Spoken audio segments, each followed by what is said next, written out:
Importante na itong agenda sa atong administrasyon, mao ang paghatag og maayong housing program sa atong syudad. Atong siguradahon ang pabalay sa atong mga katawhan, labi na gayud ang atong katawhang kabus ng atong dakbayan. We will start sa atong mga empleyado sa atong local government, no, regular man o kining atong mga casual og job orders. And then we will go next labi na gayud sa atong informal settlers nga naa sa atong mga kabarangayan.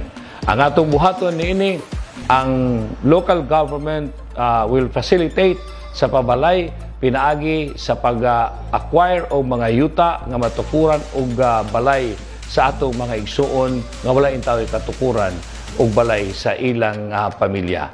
Importante nga ang programa sa housing ato kining padak-an tagaag igo nga funding para makalihok ang maong departamento o division man sa atong syudad aron masigurado ang pabalay sa atong mga empleyado sa syudad, lakip na usab ang atong mga informal settlers sa atong dakbayan sa Iligan.